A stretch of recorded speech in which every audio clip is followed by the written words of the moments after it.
guys, Optimus Tom here once again on a Wednesday evening. This time a little bit early rather than a little bit late, as sometimes I am. But this is, of course, In the Zone with Optimus Tom, episode number 29. That means I've been doing this for a little while, and it's pretty cool. So, I don't know, maybe I'll do something for special number 30 or something like that. I don't know.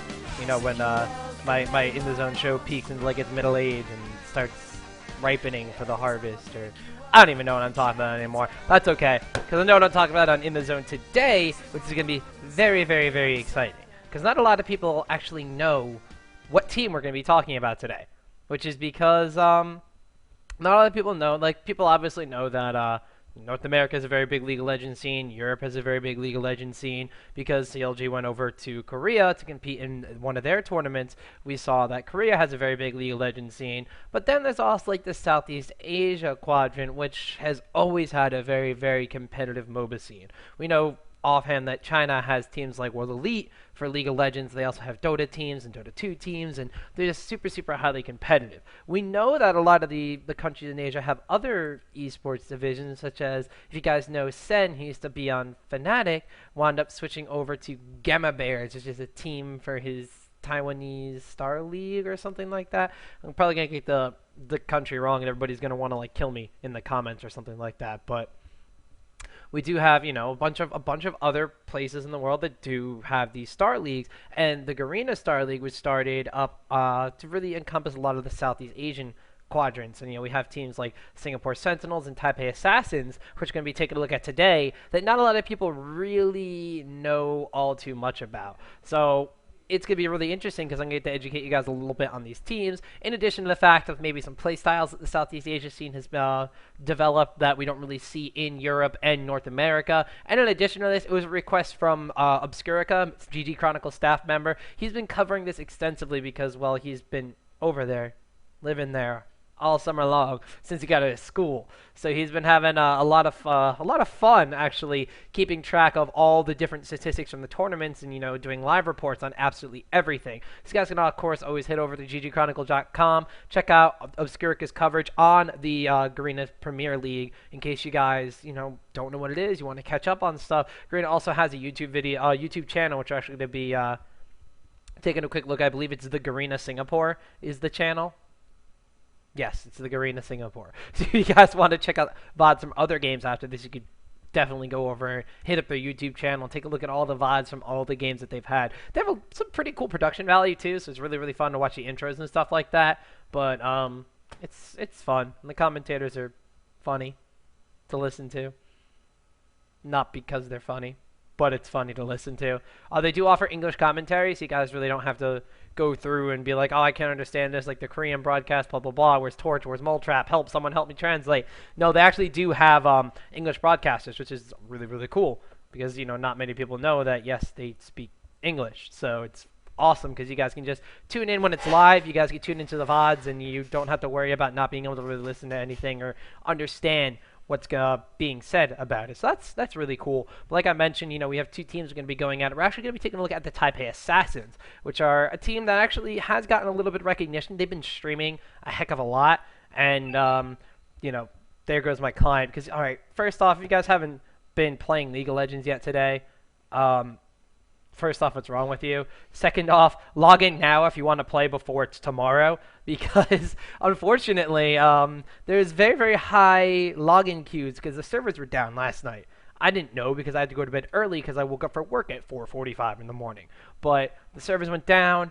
They came back up, but they're still a little shaky, and now you have like 2-hour login queues. So I'm afraid if I get off, I'm not going to be able to get on and play for the rest of the night. So, you know, I'm gonna be a little bit kind of iffy about like logging off right now. I'm actually getting messages about like a tournament game that I have to cast later in the week, so like can't talk right now. Sorry guys, I'm doing In the Zone. Anyway, I digress. Like I said, if you guys want to log in to League of Legends and you're watching this live, you should probably do it now. And then by the time I'm done with In the Zone, maybe you'll actually have, you know, the login screen gone. You could actually play. That actually kind of works out great. Thanks, Riot. Awesome.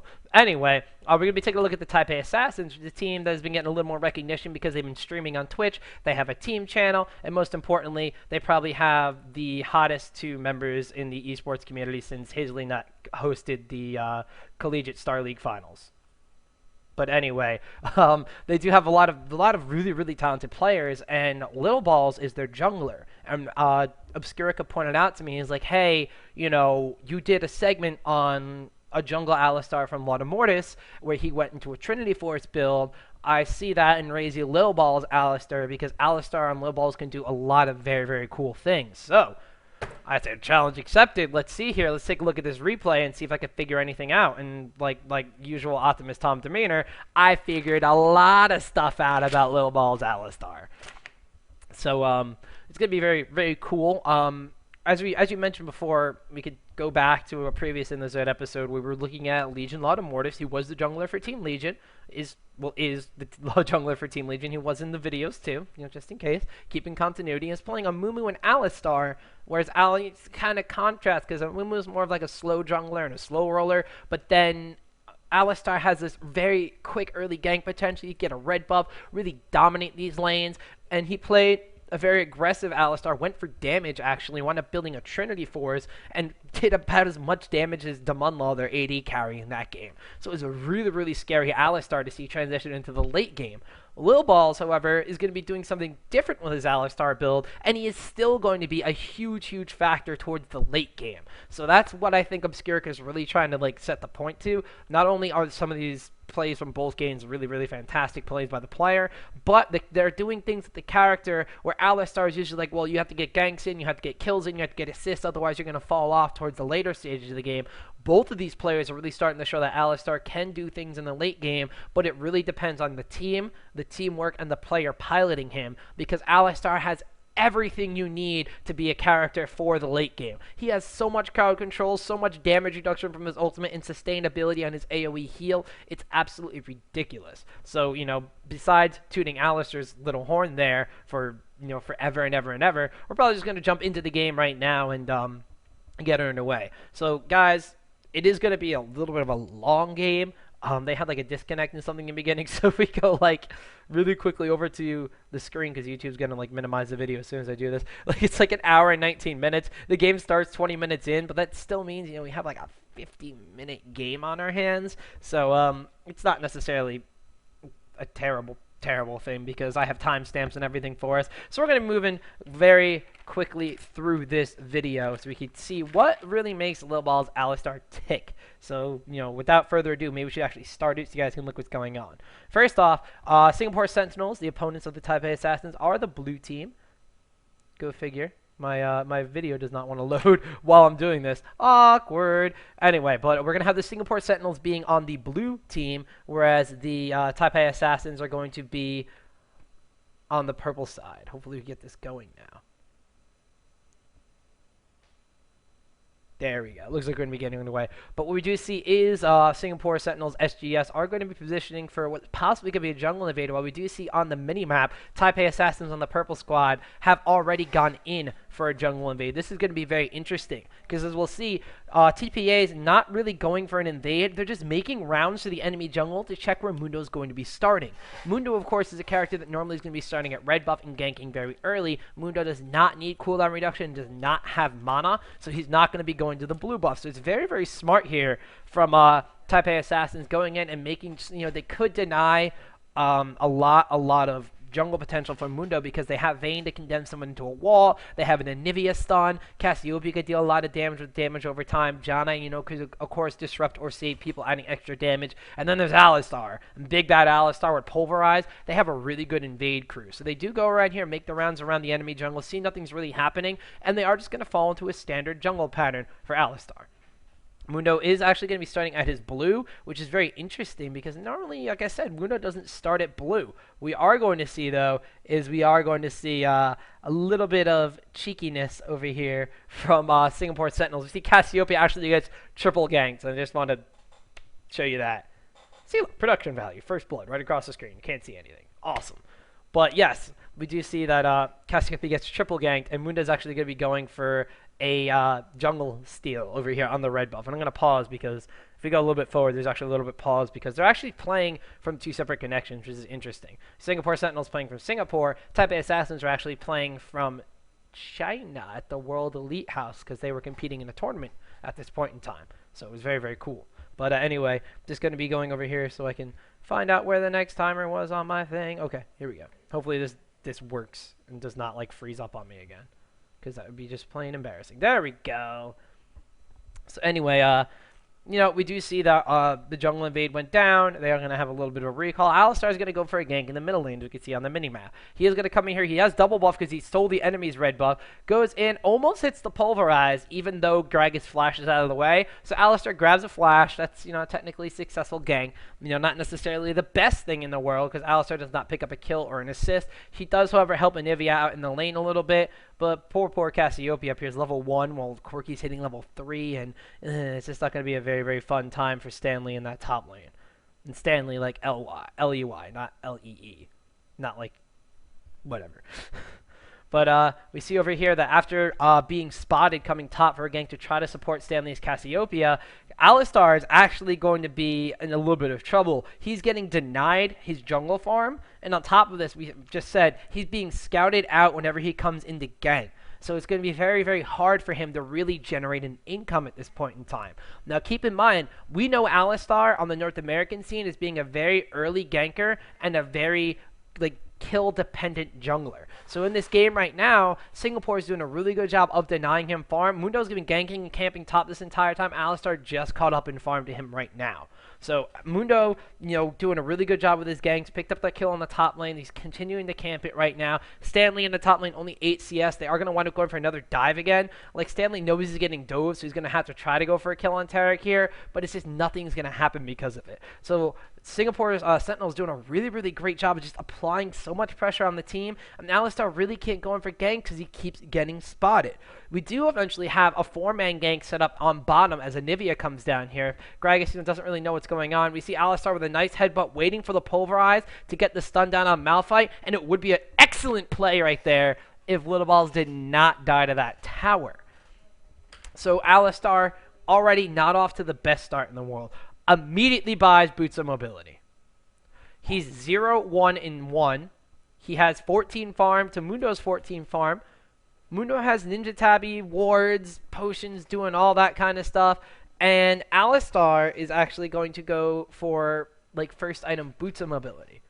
Alistar has been being denied of these ganks, and Alistar has not been doing a very great job at farming the jungle. He doesn't do that. Like, Alistar, he isn't known for being one of those junglers with a super high CS like a Shyvana can be. He's known for being a very gank-heavy jungler. So we do see Lilballz going for the Boots of Mobility despite not having a lot of successful ganks under his belt. So this is a very interesting choice for Alistar, and we're going to see, you know, is it going to, like, what happens, you know, like, from the length of the VOD, we do know that they do really reach a late game, but at this point in time, you have to be kind of thinking to yourself, Alistar's an early jungler. He's not going to be able to gank super, super early. Boots of Mobility, if you're making this investment in your boots and it's the first item you get in the game, you're not even going for GP10 items at this point to try to supplement your income. You're just going all in on the boots. If you don't hit ganks at this point in time, then something is going to be really, really wrong with your jungler. On top of this, your top lane had a lane swap and is being camped constantly by Dr. Mundo, the enemy jungler. Your top lane is behind. Your bottom lane is a little bit ahead because it's a 2 versus 1 on bottom in your favor. And your middle lane, you know, it's kind of just trading blows back and forth with Gragas. So 3 out of the enemy's 5 champions have a super high advantage over you right now. Whereas, you know, 2 of yours are going to be almost completely useless if this Alistar doesn't get his ganks off. So it's going to be just a very weird kind of like miracle investment for this Alistar, especially because his ganks haven't been going up. We're going to have to see, is it going to really affect him that much, or after he buys those mobilities, is he going to start getting successful ganks and really start to get the ball rolling like the Alistars we've seen on North America? Oh, that's not what I wanted to do. I did not want to go to the end of the VOD, ladies and gentlemen, but it is going to give me a little bit of time to just find the 32:40 mark, where we will be seeing Singapore going once again for something very, very cheeky. We do see here that they're going to be up top, pushing away Cassiopeia. Malphite's going to teleport in. Mundo's going to throw a cleaver. Everything's going to happen, and Cassiopeia is really just going to die right here. So they 4-man Cassiopeia on top. However, this is going to let Taipei Assassins come down in the bottom lane and pick up a dragon. Notice at this point in time, Gragas is A, trying to contest it.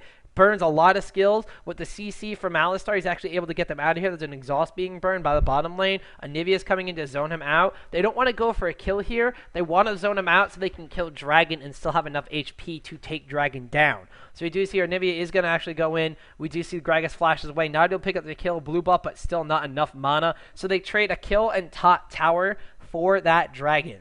Although we do see Alistar still having a lot of potential for his zoning out and his CC and his tank ability, as he did not die during that entire thing. But still, Alistar is not capitalizing with ganks. If you are, if you're sitting there and taking Dragon, you're not ganking. You're trying to help your team do something that globally is going to benefit your gold, yes, but you're not potentially snowballing. You don't really see anybody be like, well, I got a Dragon, I'm going to snowball out of control now. No, you see junglers going for Dragon to supplement their team's income. This is going to help Cassiopeia on the top lane and push his bottom lane a little bit further ahead. But Alistar is a jungler right now. It's about the 10-minute mark into the game, and he still only has boots of mobility and maybe a ward or two. So it's absolutely nothing for Alistar. He's able to go back and he finishes off a Philosopher's Stone at this point in time. But now, like, 10 plus minutes into the game, Alistar has a Philosopher's Stone and boots of mobility to his name. He's still 0, 1, and 1, so no ganks going down at all. We can take a look that Mundo already has like 1, 0, and 1 under his belt, and he's continuing to camp down that top lane. They picked up 2 towers in top lane. That's 3. 2 towers in top lane, and on top of that, they picked up a kill on Cassiopeia. Cassiopeia only has 3 deaths. She's still worth gold at this point. So that's a lot of advantage being given up for a Dragon, and not having Alistar kind of counter babysit or anything of the lane swaps or anything going down. So it's it's a very awkward play right now by Taipei Assassins, and a very awkward play by Lilballz, because he's honestly not getting ahead at all right now. He's just kind of staying put, maybe even dipping down a little bit, because like we said, Alistar towards the later stages of the game is not the champion of choice that we tend to think of when we want like someone like super hard and ready for the late game. You want your AD carry to be buffed by that time. You're thinking like maybe like a tanky AD character who peaks in the middle stage of the game and still pretty good in the late stage of the game if he's able to farm up a little bit. So Alistar needs to peak in the beginning, and he's just not doing it. So like what is Lilballz playing at? What is he trying to do? And I guess we're just gonna have to keep watching the VOD to see what's gonna happen because of this. And we will pick up. But like right now at about 36 minutes into the game, Alistar has just been 36 minutes into the VOD, which is kind of right around here. We see that there's a bunch of action going down here. Alistar's farming the jungle. He came from bottom lane. He is gonna eventually come in here and help out his team. But if we rewind it back just a little bit longer, we could see that Alistar was actually farming the jungle. Beforehand, we see him farming the jungle. Around then, we see him farming bot lane and going into his jungle, giving up this bottom tower. Cassiopeia has to take part of his jungle, so he's not really making a huge impact. There is one thing that he's able to do, and he does have really good positioning. Lilballz' positioning on Alistar is something we're going to really want to take note of, because as we fast forward and go towards the part of the game where they are team fighting, first off, Alistar farming the top lane, nothing really much happening up here. He's just kind of farming a little bit. He is eventually going to go back and help out his team, but still, Alistar is just sitting there in the top lane and farming, which is not good. It's just not good at all for them. So if we get fast forward, I think it's about here. We are going to see like, okay, the team's grouped up a little bit more. Where is Alistar? Alistar's farming bottom lane. It's not where he wants to be. So Alistar at this point in time, double GP10, so he does have a little bit more gold income right now. 65 CS, so Alistar's been farming up a lot since the last time we saw him. He's actually beating Mundo in CS, beating Mundo in GP10s, has more farm, almost as much farm than their Malphite, which is in a 2v1 lane, has more farm than their Cassiopeia, which is never a good thing for Cassiopeia. But still, okay, so he's farmed up and he's gotten gold per 10 items. So he's not really buying items that are going to make a huge difference on his damage. He's not building tanky items so he can survive. He's not building damage. He's not doing what Lautemortis did, where he was going for a little bit of a GP10 build and then going into the Trinity Force and trying to deal damage with it. Like by this point in the game, it's about 15 minutes into the game. Lautemortis had completed his 2 GP10s prior to the 10-minute mark, unlike Lilballz has here, where he's gotten them post 10-minute mark, and he's already starting on getting a Sheen to add some damage into his ganks to try to, snowball even harder. At this point in time, Lilballz has 2 GP10s and boots of mobility. So he's not dealing damage. He's not been ganking because he's been farming this entire time. 65 farm, he's pretty much on the higher end of the spectrum for farm in this game right now, which you don't think Alistar is the one to do. He's not being proactive, and we've already seen like 3 or 4 examples as I'm skipping through the VOD. They're in team fights, and Alistar's off farming the bottom lane. Vayne is like sitting in the middle lane trying to defend against the tower, while Alistar's the one farming. It's not what you want to be doing on your Alistar build if you think about it. Like, what is Lilballz's grand scheme? Where is Alistar going to come into the game where he needs so much farm? He really needs to be sticking with his team, especially if at this point he's not shown any signs for building any sort of like damaging items. He hasn't really seen a tendency to build a Sheen. A tendency to build a Sheen. Haha. A little bit of play on words there. Yes, sir. But he hasn't really had this tendency to go in and, like, what are you going to do? Are you going to be building damage out of this? You don't know. Right now, he has the same kind of items that his support does. And it's not really adding anything in the team comp. It's like, okay, we have 2 support characters. When Dignitas did this with 3, at least some of them did damage. At this point, Alistar's not dealing damage. And he's not showing signs of getting damaging items anytime soon. He's stocking up on wards on top of all of this. So this kind of Alistar, if he's going to be this secondary, supportish, tanky character, needs to be with his team. Otherwise, he's going to lose value. He doesn't want to be farming at this point. He wants to be with his team. He wants to be making plays, and he wants to be making things happen so that Vayne can really hyper carry with 2 support characters to protect her, on top of all the CC that this team has. So once again, YouTube, VOD, of course, minimizing on me. Ha ha ha ha. So we do see, I believe it's going to be like about now. There we go, because the YouTube VOD does not freeze.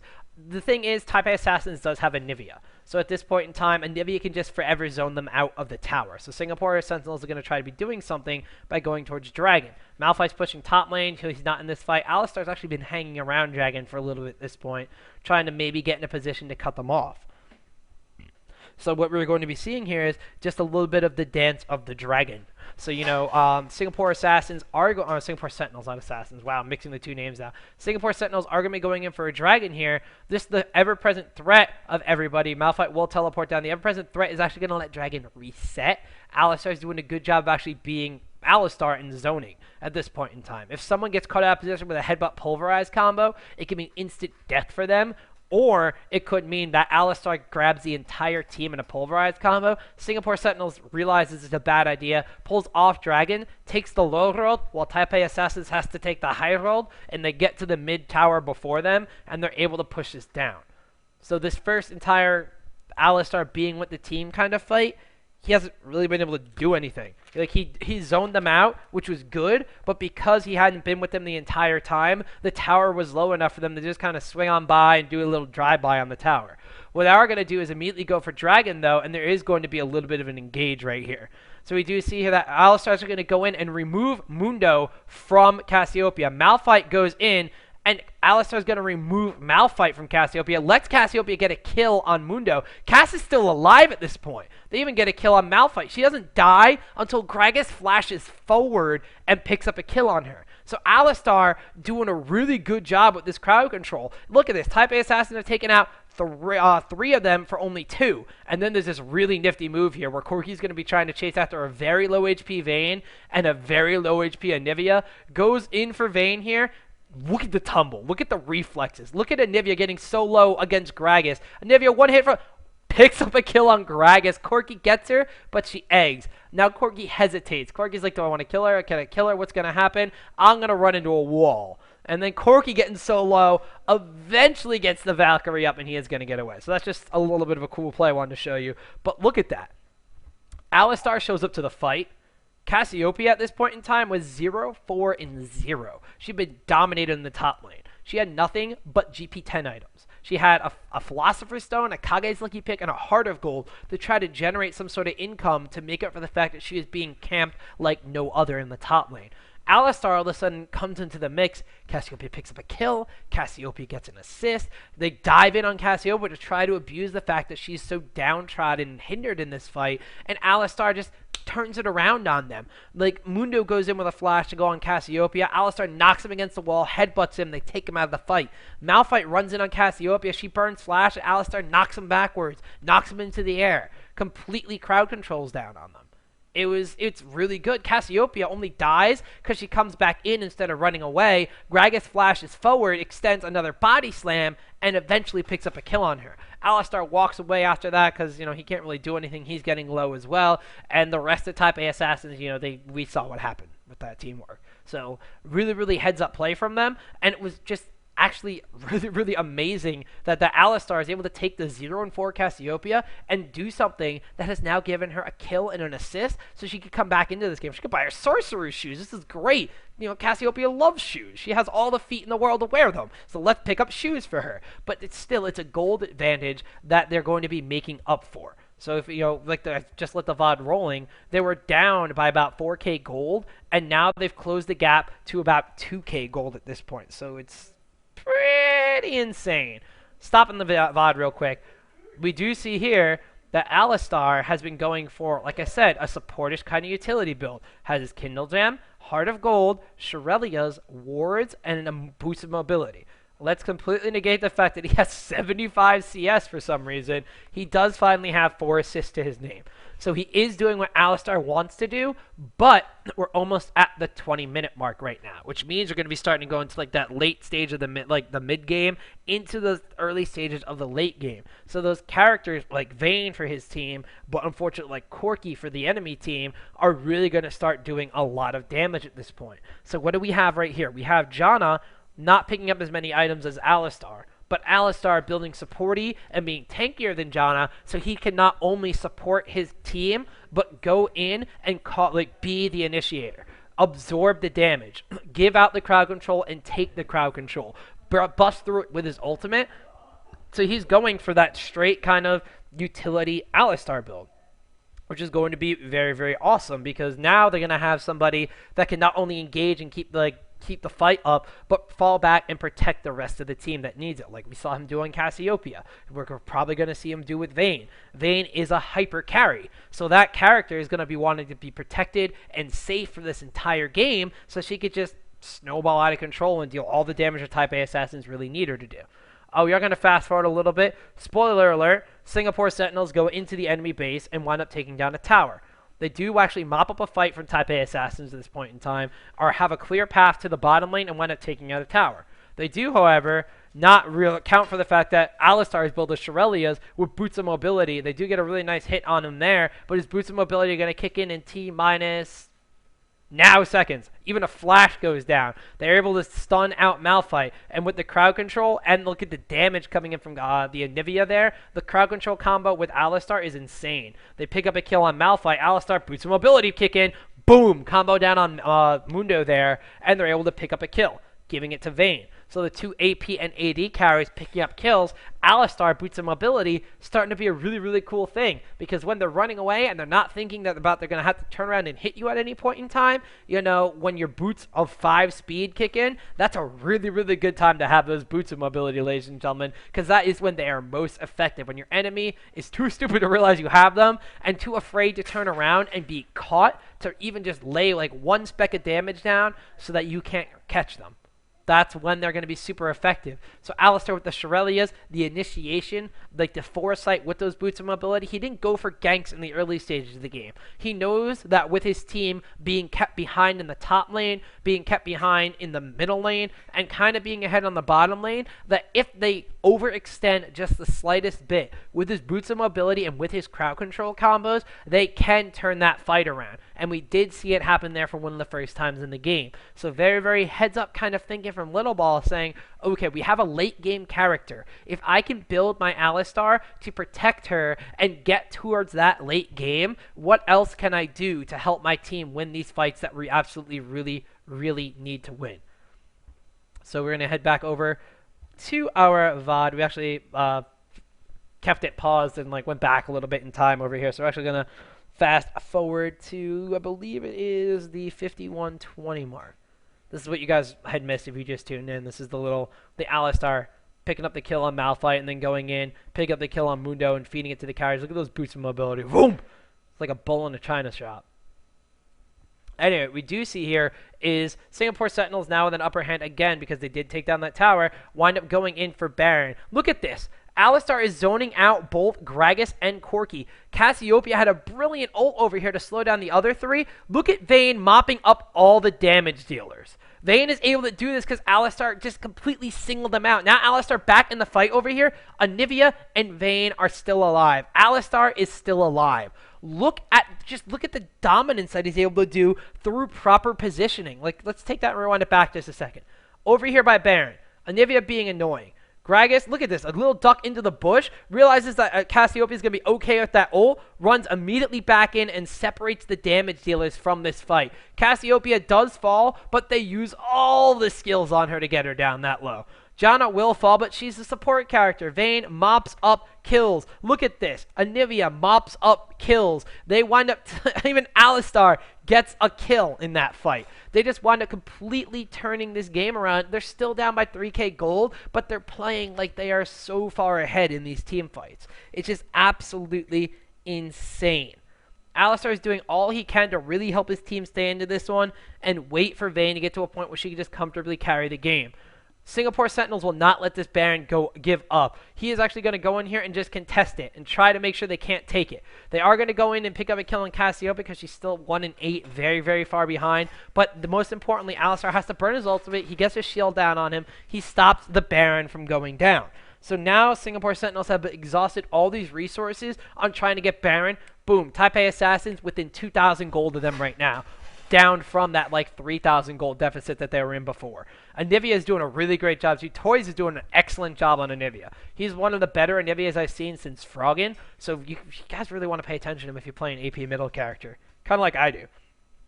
So we're going to have to, keep that in mind, us AP mids when we play all our things. I hate Anivia so much, though. I can't play her at all. What we are going to see here is positioning from Alistar. Like absolute dominance through positioning. We can see right here that Alistar is down. Where is he? They get an inhibitor. Boom! From behind all of a sudden. Comes in. The flash gets burned. Doesn't matter. Uses the pulverize. Look at this fight go like haywire. Stanley's getting kills. Like once again, Alistar just pushing Tarek even back further into the fight so he winds up dying. Cassiopeia even being on the aggressive, flashing forward. Alistar, boom! Combo down onto that Malphite. The intense speed of this character has Frozen Heart to his name now.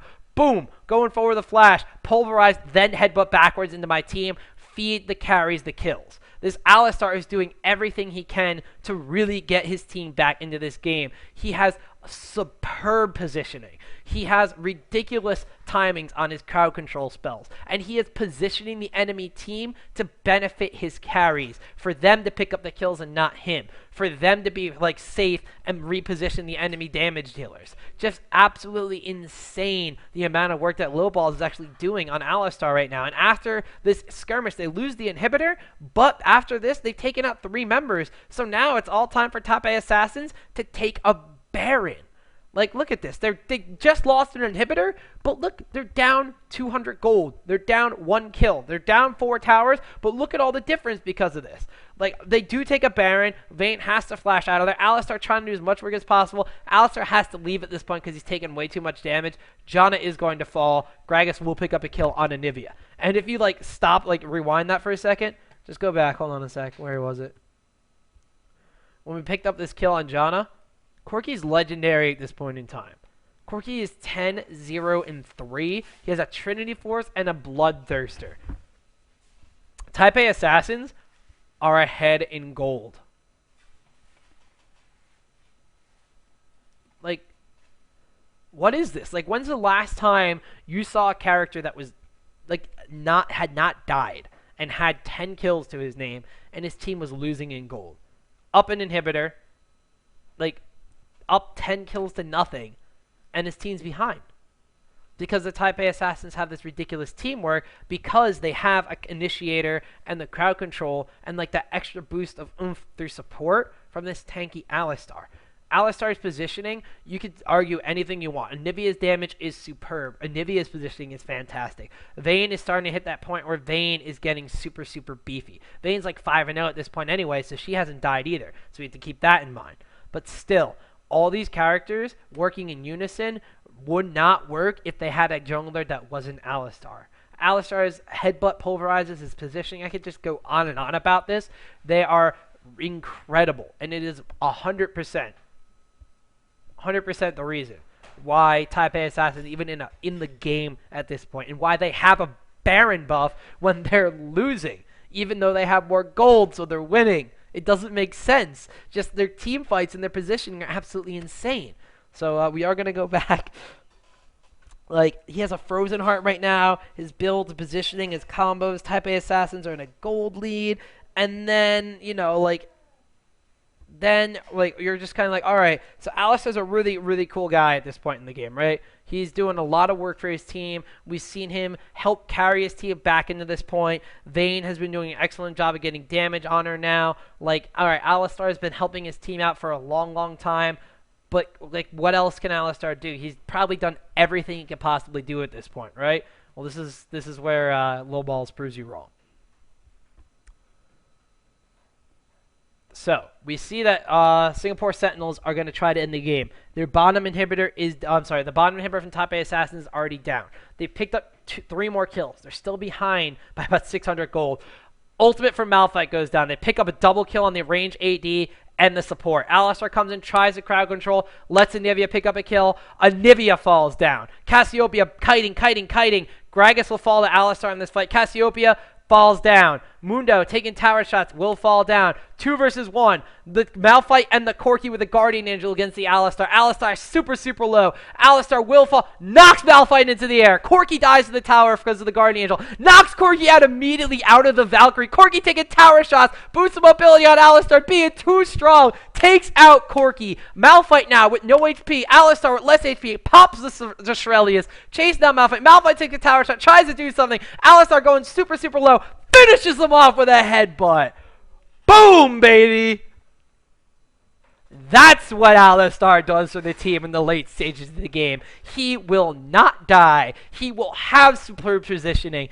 Even when his team completely dies, he has the sense and the smarts to know where he has to be in these fights, to know how to kite, to know how to survive with that much health. He took out 4 members of the enemy team with that much health.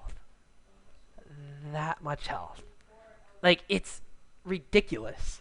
That was insane. Like, you wouldn't believe that you could do that. I mean, if you look at him, he has a Frozen Heart. He has, what else does he have? He has a Frozen Heart. He has a Negatron Cloak. He has Boots of Mobility. He has Shurellius Reverie. He has a Heart of Gold. He has nothing on him to deal damage. He just has survivability, trying to be the initiator, trying to just live through the fights and let his team win. And if we go fast forward a little bit, where is this? It's like the 114 mark. Let his team win is exactly what happens. All of a sudden, Taipei Assassins, 11k gold ahead, almost even in towers. 3 kills ahead, pushing down into Singapore Sentinels' base. Singapore Sentinels were ahead the entire game, but through positioning and team fights and ridiculous Lilballz Alistar play, they've come back into this. Look at this. Even going in with the crowd control, still singling out the Mundo, not letting him go in on these range carries. They are going to get flashed on, or actually ulted on by Malphite, but they're going to just flash away. Alistar, in the meantime, zoning out the AP, zoning out the AD. He's done this all game, ladies and gentlemen. Going in here, now the point in time is that his team deals damage. Even Cassiopeia, Rylai's Crystal Scepter, Will of the Ancients, has a Athene's Unholy Grail. She was denied so much farm in the early stage of the game. 50 minutes later, she's melting people left and right as she gets melted by Corki. But Taipei Assassins, through ridiculous team play and this Alistar jungle, come back and they take the game. They win the game even though they were behind by that much the entire time. It's like mind-blowing how much a crowd control jungler can really make that much difference as you put him into the later stages of the game. And the thing is, Lilballz didn't even do what Lautemortis did in the past episode in the zone. He didn't build damage. He didn't really. He went maybe a little supplement on the tanky because he eventually got a Frozen Heart. He eventually got a Force of Nature at the end of the game. So he went for a supportish build. He went for boots of mobility, not for early ganks, but for superior positioning in fights. Positioning came down to be the make or break between these two teams. Even though our Singapore Sentinels had really good game sense and decent positioning, Alistar comes from behind twice in team fights and just lets his team mop it up because of that.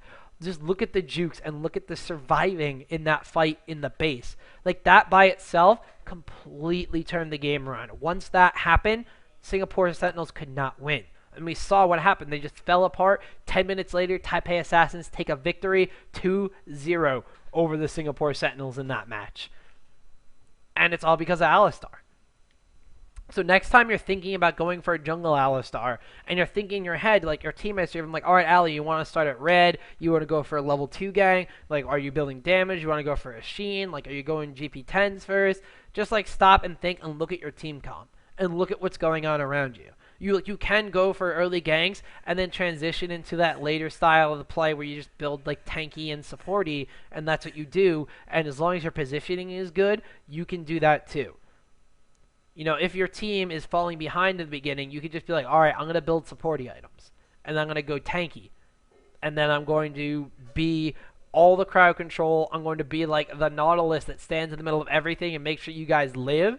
And you guys just wait until you deal damage, and then we'll attack them. Then we'll go in. And as long as you and at least one other person on your team are competent enough to hold them off. Like, the Anivia pick from Toys was fantastic because he was able to keep them at bay with that ultimate until Alistar was in prime position to let all hell loose. So sometimes you don't have to deal damage to carry a team. You don't have to get the kills to carry a team. Sometimes you can just go in the jungle, not gank early on, or, you know, and even have unsuccessful ganks early on, and then immediately, like, not immediately, but eventually go into the point in time where you can supplement your team comp to carry the game. Like, when the jungle was redone, people were saying how it was going to punish people who had unsuccessful ganks. Well, Lilballz just found a hole in the system that let someone with unsuccessful or non-existent ganks snowball into a character that, even though he built supporty, just completely dominated his game. So hopefully you guys have learned a lot from that. I know I have, and I'm going to really reevaluate Alistar as a jungle champion, because I always, Optimus Tom being super, super excited about level 2 ganks all the time, especially from Lee Sin's. Like, I'm like, oh, Lee Sin's going to get level 2, so good. Now I see a completely different side to, like, this character that can do something like that. So when I see Lee Sin starting at blue now, I'm not just going to immediately be like, oh, it's a level 2 gang. I'm going to be like, okay, what's his game plan for the game, and I'm going to try to evaluate it. You know, maybe we can even actually, that's a really good point. Tankier Lee Sins, like going to like Randuin's Omen and stuff like that. Don't go for like the Atma's Frozen Mallet or Doran's Blades or anything. Same kind of deal. So you can do this with multiple junglers, especially, well, I guess the ones that have like a lot of early ganks. And like, if you want a character that's supposed to build like this, play Dr. Mundo, because he does almost the exact same thing of being super tanky, and you can build Shurelya's and stuff on it. So go for it. Build like a Shurelya's and a Randuin's, and go for like a Dr. Mundo who runs in there and disrupts and can actually protect his team a little bit. He doesn't have the same CC that Alistar does, but, you know, he's a good kind of baby step champ to get into this style of play. So guys, get out there. 2 hours from now when you log into the queues on the Summoner's Rift, start playing those junglers like that. Start going for the late stages of the game. If you see the early stages aren't working out for you, adjust your build, because that's what Lilballz did. And because he had the build adjustment, the foresight to know what was going on, he transformed into a character that his team needed him to be in those later stages of the game. So guys, I'm going to get out of here. I got a cast to do in a little bit, so I'm actually going to try to get that material together right now, so you guys can tune into me on the IPL cast a little bit later. We'll be doing some awesome stuff from, I believe it's Taipei Assassin. So guys, you like that team fights, and you like what's going on there, check it out in a little bit. Once again, I'm Optimus Tom. Thanks for tuning into In the Zone over on your #1 destination for anything League of Legends having to do on the internet, ggchronicle.com. I'm out, guys. See ya.